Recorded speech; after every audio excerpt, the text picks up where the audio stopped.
for us to have the assurance that at all times God is where? Right here with us. Now there are times when we need that more than others, we think. For some reason we think that there are times when we really need God more when things are going bad than we do when things are going good. And I'm here to tell you that that's wrong. We need God the same amount at all times, because part of the things He should bring with us is the assurance and the peace and the joy, not just when things are going good, but we should give thanks to God when things are going bad. Because, folks, things can't ever go so bad that they couldn't be worse. And sometimes that's not easy to see, particularly in times of loss or pain. We have a tendency, just as humans, to think God's forsaken me, or God's just not really taking care of me like I'd like. Particularly when we ask Him for something for a loved one and it doesn't come to pass.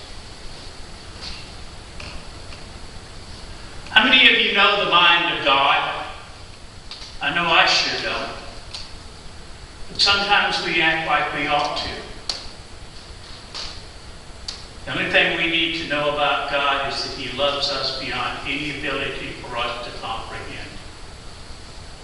And that in that and out of that love, He is always there for us. Christ's prayer here was for that very thing.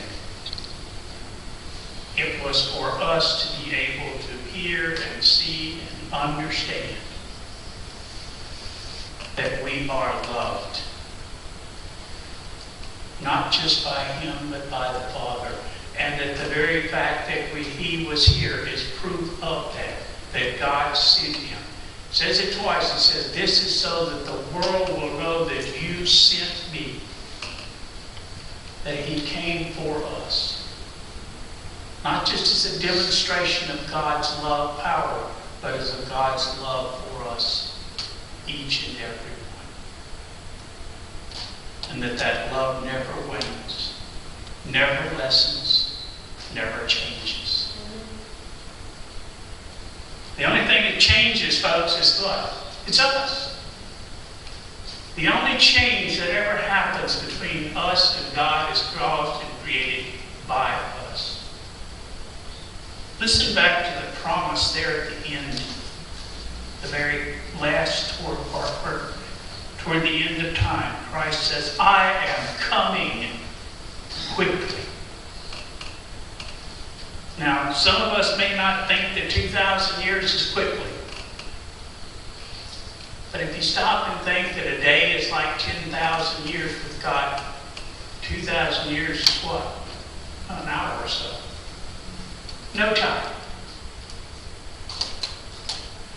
So will be our time with God. 10,000 years will seem to go as no time.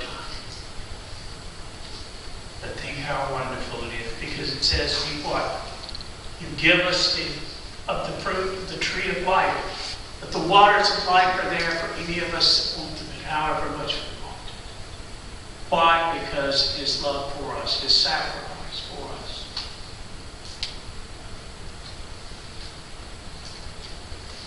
Being Christians means living the life that Christ and God call for us to live. And that may not be an easy life to follow at times. May be downright hard. We're told that there will be a time when it will be mean even death. And if that's too hard a price or too much a price, you need to make up that decision now. Christ says, before you take up this concept, make sure you count the cost. And there is a cost to discipleship, folks. We hear about grace. Grace is the love of God and it's free. Discipleship discipleship is a very costly thing.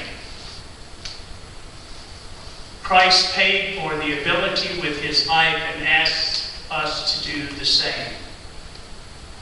To die to who we were and to be born again. And in that new birth, we are born like he and open to that same kind of communion with God as he has. And that's what he asks for us. That's what he died that we could have. And it's offered to you at the price of being changed.